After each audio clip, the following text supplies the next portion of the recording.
반갑습니다. 구름책방의 김상우입니다. 오늘도 새로운 책을 한 권 여러분에게 소개해 드리려고 하는데요. 바로 이 책. 요즘 꽤 핫하다는 책인데요. 마이클 셜런버그가 쓴 지구를 위한다는 착각입니다.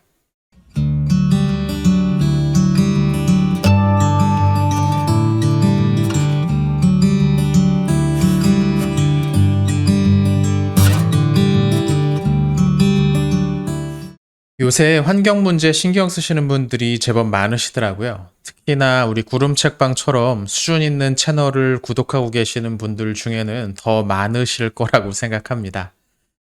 제가 몇 달 전에 이사를 했는데요. 여기로 이사 오고 나서 가장 먼저 했던 일 가운데 하나가 정수기를 설치하는 일이었습니다. 그동안은 생수를 사다가 마셨는데요. 매주 이 엄청나게 쌓여가는 플라스틱 쓰레기를 보면서 이건 아니다 싶었거든요. 근데 사실 혼자 살면서 생수를 사다 마시는 게 비용적으로는 좀 더 유리합니다. 하지만 제가 환경을 위해서 무슨 큰일은 하지 못하더라도 한 달에 한 돈 10,000원 더 들어가더라도 조금이라도 플라스틱 사용을 줄여보자. 그러면 괜찮겠다라는 생각으로 결국 결정을 했었습니다. 근데 여러분, 우리가 그런 행동을 하겠다고 결정을 하는 이유는 무엇일까요? 가만히 생각해 보면 제 경우에는 이런저런 신문 기사들, 그리고 몇 권의 책을 통해서 얻은 정보에 근거하고 있었습니다. 무슨 말이냐면 들은 이야기라는 거죠. 그런데 만약 우리가 환경에 대해 들은 이 이야기들이 사실이 아니라면, 또는 그 이야기들이 조금 과장되어 있어서 실제로는 일어나지 않을 일들을 그려내고 있다면 어떻게 될까요? 오늘 소개해드리는 이 책은 종말론적 환경주의는 어떻게 지구를 망치는가라는 부제가 붙어 있습니다. 종말론적 환경주의란 인류가 현재 환경 위기를 맞이하고 있고 이대로 가면 정말 얼마 가지 않아서 모두가 망하고 말 것이다 라는 주장을 가리킵니다. 여러분도 많이 들어보셨죠? 근데 이 책의 저자는 오히려 그런 주장들이야말로 지구를 망가뜨리는데 일조하고 있다라는 정반대의 의견을 제시하고 있습니다. 내용이 좀 궁금하시죠? 우리가 환경운동 하면 가장 먼저 떠오르는 이야기들이 몇 가지 있습니다. 지구온난화로 해수면이 상승하고 대규모 기후변화가 일어나서 온갖 자연재해들로 인한 피해가 이전에 비해서 훨씬 더 커지고 있다. 이런 이야기들이죠. 그러니까 환경위기가 이미 시작돼서 점점 더 많은 피해들이 발생하고 있다는 말입니다. 하지만 이 책의 저자는 처음부터 이 주장에 반박을 합니다. 그러나 사실 기후변화의 악영향은 이전에 비해 대폭 감소했다. 10년 기준 자연재해 사망자 수는 1920년대에 정점을 찍은 뒤로 92%나 줄었기 때문이다. 1920년대에 자연재해로 목숨을 잃은 사람은 540만 명이었던 반면 2010년대에는 40만 명에 불과하다. 게다가 이 사망자 수 감소는 세계 인구가 거의 4배로 폭증한 시기의 현상이라는 점을 주목할 필요가 있다. 세계 인구가 거의 4배로 증가하는 과정에서 오히려 자연재해로 죽는 사람의 숫자는 13분의 1로 줄었다. 이게 사실이라면 자연재해로 인한 피해가 증가하는 것이 환경위기의 증거라고 주장하기가 어렵게 되겠죠. 생각해보면 자연재해로 인한 피해가 크게 느껴지는 이유 중 하나는 어쩌면 사람들이 점점 도시로 몰려들고 있기 때문은 아닌가 싶기도 합니다. 같은 빈도와 강도라도 사람이 많이 모여 사는 곳을 덮친다면 그 피해가 늘 수밖에 없죠. 그러니까 통계를 읽을 때도 분별이 필요하다는 말입니다. 앞서 나왔던 플라스틱 문제도 다시 한번 보죠. 플라스틱 쓰레기를 줄이기 위한 행동으로 얼마 전부터 플라스틱 빨대를 사용하지 말자 이런 의견들이 권장되고 있습니다. 스타벅스 같은 데서는 종이로 된 빨대를 주더라고요. 근데 저도 어지간하면 아예 빨대를 사용하지 않는 편입니다. 근데 저자는 단지 빨대 사용을 줄이는 것으로 대단한 성취를 이루기는 어렵다고 말합니다. 매년 바다로 흘러가는 900만 톤의 플라스틱 쓰레기 중 0.03%만이 빨대라는 사실을 생각해보자. 플라스틱 빨대 사용을 금지하는 것은 정말이지 너무나 작은 변화일 뿐이다. 물론 그 0.03%라도 줄이기 시작하는 것은 의미가 있는 일일지 모릅니다. 빨대 사용에서 그치지 않고 더 많은 분야로 나아간다면 말이죠. 그런데 저자는 여기서 우리가 생각하지 못했던 부분을 한 구절 더 지적하더라고요. 이런 내용인데요. 캘리포니아는 비닐봉투를 금지했고 그 결과 종이봉투와 두툼한 가방인 에코백의 사용이 늘어났다. 문제는 이런 제품을 생산하면서 발생하는 탄소와 소비되는 에너지 양이 비닐봉투보다 더 많다는 데 있다. 종이봉투가 비닐봉투보다 환경에 긍정적인 영향을 미치려면 버리기 전까지 44회 이상 재사용해야 한다. 어떤가요? 이제 문제가 생각만큼 간단한 게 아니라는 게 와 닿으실 겁니다. 플라스틱과 비닐의 대체제를 만들 때 들어가는 에너지가 훨씬 더 많다면, 그래서 비닐봉지 대신 사용하는 종이봉투를 44회 이상 재활용해야 겨우 들어가는 에너지가 비슷해진다면 환경보호를 위해 종이봉투를 사용하는 게 옳은 결정일까요? 제가 이 책을 보면서 가장 두드러지게 와 닿았다는 건 저자가 현실론에 기초하고 있다는 부분이었습니다. 예를 들면 과격한 동물권주의자들은 공장식 축산이 방목형 축산보다 환경에 더 나쁜 영향을 끼친다고 주장하기도 합니다. 외국 같은 경우는 한밤중에 축사에 침입해서 가축들을 풀어주는 그런 일들을 하는 과격단체들도 있죠. 근데 저자는 이렇게 말합니다. 축산업에 대한 15건의 연구를 종합해보면 공장식 축산 대신 방목형 축산을 택할 경우 소고기 1kg당 14배에서 19배의 땅이 더 필요해진다. 땅뿐 아니라 물과 같은 다른 요소 역시 마찬가지로 더 필요할 수밖에 없다. 효율성이 극대화된 선진국의 공장식 축산은 가난한 나라의 소농보다 적은 양의 물을 소비한다. 공장식 축산을 버리고 동물을 자유롭게 풀어놓는 방목형 축산으로 이행하고자 한다면 훨씬 더 넓은 땅이 필요하다. 결과적으로 마운틴 고릴라나 노란 눈 펭귄 같은 위기에 빠진 야생동물의 서식지는 줄어들 수밖에 없다. 결국 인류가 고기를 먹기를 원하는 한 그 많은 인구에게 육류를 충분히 공급하기 위해서는 공장식 축산이라고 불리는 효율성을 제고한 방식으로 동물을 키우는 것이 환경에 그나마 부담을 덜 준다는 거죠.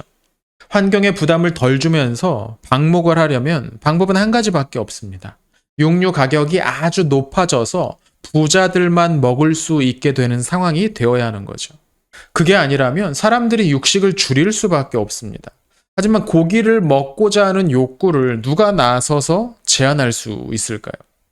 또 육류 대신 곡물, 즉 탄수화물 섭취를 늘리는 것이 우리 건강에 이로운가 하는 문제도 의학적으로 논란이 있습니다. 오늘날의 많은 성인병의 원인으로 과도한 탄수화물 섭취를 꼽고 있기도 하니까요. 우리는 환경을 위해서 성인병을 감수해야 할까요? 오해하지 말아야 할 부분은 이 책에서 저자가 환경보호는 필요 없다라고 주장하는 게 아니라는 점입니다. 예를 들면 저자가 저개발 국가의 수력발전소나 화력발전소를 건설해야 한다고 주장하는 건 이것들이 환경에 전혀 피해를 주지 않기 때문이 아닙니다. 다만 그것들을 건설하기 전, 그러니까 사람들이 나무를 베어다 장작으로 생활하는 것보다 이것이 환경은 물론 그 사람들의 건강에도 더 낫다는 점을 말하는 거죠. 장작을 태우는 과정에서 나오는 그을음, 즉 탄소는 같은 열량을 발생시키기 위해 석탄을 태울 때보다 훨씬 더 많습니다.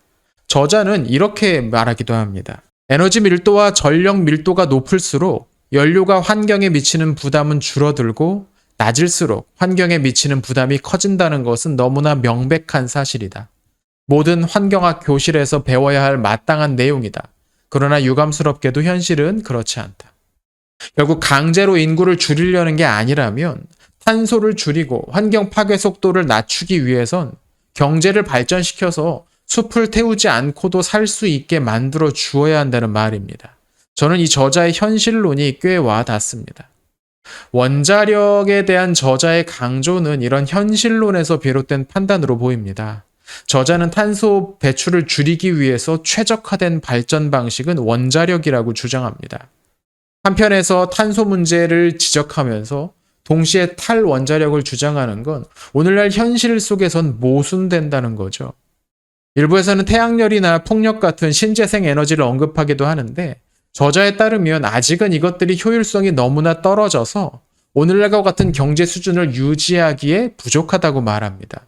심지어 환경에 더 부담을 주기도 하죠. 태양광 패널과 풍력 터빈은 또한 생산 과정에서 더 많은 자원을 소비한다.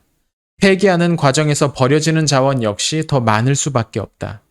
태양광 패널을 설치할 때는 원자력 발전소에 비해 시멘트, 유리, 콘크리트, 강철 등의 자원을 16배나 많이 소비하며 300배나 많은 폐기물을 만들어낸다. 이 책의 전반부가 정말로 환경보호를 위해 필요한 조치가 무엇이냐 하는 팩트체크의 형식이 강했다면 후반부에는 환경보호론자들의 행동 자체에 대한 비판을 담고 있습니다. 일종의 메신저에 관한 비판이라고 할 수 있는데요. 대표적인 게 이런 문장들입니다. 환경주의자들은 부유한 국가에서는 에너지 소비를 억제해 경제 발전을 가로막을 정도로 정치적 영향력을 행사하지 않아왔다. 하지만 약하고 가난한 나라에 대해서는 지난 50년간 에너지 소비를 억제해 경제 발전을 가로막기에 충분한 권력을 휘둘러왔다. 천연자원보호협회, 환경보호기금, 시에라클럽 같은 모든 주요 환경단체들은 미국에서 원자력 발전소를 추방하는 일에 앞장서 왔다. 동시에 그들은 천연가스 회사나 신재생 에너지 회사로부터 돈을 받거나 그런 기업에 투자해왔다. 원자력 발전소가 문을 닫고 대신 천연가스 발전소가 세워지면 이익을 볼 수밖에 없는 이들과 돈으로 얽힌 사이인 것이다. 가장 진정 어린 환경주의자라 해도 막대한 양의 에너지를 쓰면서 살아가게 되는 이유는 간단하다. 그 환경주의자들은 부유한 나라에서 자기 주변 사람들과 비슷한 생활 수준을 누리며 살고 있기 때문이다. 그들은 자동차와 비행기를 타고 다니고 다양한 음식을 먹고 상당한 양의 에너지가 필요한 집에 산다. 소위 환경운동들이 선진국이 아닌 저개발 국가들을 주로 타겟으로 삼고 있다는 지적은 곱씹을 만합니다. 저개발 국가들에서 추진하는 각종 개발 정책들은 사실 과거 오늘날 선진국들이 경제 성장을 이루기 위해 해왔던 일들이지요. 그럼에도 불구하고 자기들은 이미 이룬 일을 다른 이들은 하지 못하게 막는 건 일종의 제국주의적 사고일지도 모르겠습니다. 물론 툰베리 같은 소녀가 어디서 뒷돈을 받고 환경운동을 하고 있다는 말은 아닙니다. 하지만 어른들의 세계에는 이권이라는 것이 존재하기 마련이고 환경운동이 이와 관련되어 있다면 그 진정성을 의심받을 수밖에 없는 것도 사실이겠죠. 무조건 자연으로 돌아가자는 주장도 현실성이 없기는 마찬가지입니다. 책 말미에 이런 구절인데요. 생각해 볼 만한 구절입니다. 자연은 자기 통제 시스템이 아니다. 실제 자연은 지속적으로 큰 변화를 겪는다. 새로운 종이 탄생하고 멸종한다. 단일하고 완전한 시스템이 있지 않으므로 붕괴하지도 않는다. 자연은 그저 식물, 동물, 그리고 다른 온갖 유기체가 뒤섞여 있는 상황일 뿐이고 계속 변화한다. 우리 인간은 가령 아마존 열대 우림 같은 특정한 생물 조합을 다른 생물 조합보다 더 선호할 수 있다. 하지만 어떤 생물 조합이 다른 생물 조합, 가령 농장이나 사막보다 더 낫거나 나쁘다고 말할 수 있는 근거는 어디에도 없다. 그러니까 우리가 말하고 있는 자연이라는 건 특정한 시점에 특정한 장소에 펼쳐진 모습일 뿐이죠. 지구의 역사를 두고 봐도 수많은 종들이 멸종해 왔으니까요. 어쩌면 환경의 변화에 따라 그 안에 살아가는 생물들이 사라지고 하는 것이 자연스러운 일일지도 모릅니다. 특정한 모습을 좋은 것으로 여기고 그것만을 유지하는 것이 선이라는 태도는 일종의 도그마일 수도 있겠다는 생각도 들고요. 물론 이 책에서도 비판적으로 볼 수 있는 부분이 있습니다. 이 책에 실려있는 여러 자료들을 최대한 객관적으로 수집했다고는 하는데 어느 정도는 그 바닥에서 어떤 입장을 가지고 있는 사람들이 낸 연구 결과일 테니까요. 예컨대 원자력 발전과 관련해서 방사능의 위험을 상당히 낮게 보는 관점은 정말로 그런가 싶기도 합니다. 사용 후 핵연료를 비롯한 폐기물을 완전하게 처리할 수 있는 방법이 아직 없다는 점도 무시할 수가 없죠. 특히나 일본의 후쿠시마가 방사능 청정 지역이라는 구절은 쉽게 동의하기가 어렵습니다. 지금도 여러 언론이나 단체들이 그 땅 주변에 직접 가서 재본 그 방사능 수치를 보면 굉장히 높거든요. 그보다 더 높은 자연 방사능 수치를 가진 곳에서도 사람들이 얼마든지 잘 살고 있다는 언급은 조금 미심쩍기도 합니다. 사실 이 책을 읽고 나서도 저는 여전히 플라스틱 사용을 줄이기 위한 생활 속 노력들을 계속 할 것 같습니다. 책에서야 그것이 뭐 전체 플라스틱 문제의 0.00 몇 프로에 불과하다라고 이야기는 하지만 그건 정말 큰 문제는 보지 않으면서 작은 문제만 부각시키는 태도에 관한 비판이니까요. 앞서도 이야기했지만 시작은 빨대처럼 작은 일들이지만 뭐 그렇게 시작된 환경에 대한 관심이 점점 더 큰 문제들을 향한다면 또 실제적으로 그런 문제를 해결하기 위한 노력으로 이어진다면 의미가 있을 겁니다. 개인적으로는 이 책을 보면서 문제를 너무 간단하게 이분법적으로 나눠서는 안 될 것 같다는 생각이 듭니다. 대개의 문제들이 그렇듯이 실제 현실은 훨씬 더 복잡하니까요. 환경을 보호해야 한다는 큰 틀에서는 저자 역시 공감을 하고 있습니다. 다만 그 방법이 다를 수도 있다는 거죠. 한번 좀 읽어보면서 생각해 볼 부분이 아닌가 싶습니다. 오늘은 마이클 셸렌버그가 쓴 지구를 위한다는 착각이라는 책을 소개해 드렸습니다. 환경을 위해서 여러분은 어떤 일을 하고 계신가요? 오늘 영상이 유익하셨다면 구독과 좋아요 그리고 알림 설정을 부탁드리겠습니다. 다음 시간에 또 흥미로운 책 소개로 찾아오겠습니다. 시청해주셔서 감사합니다.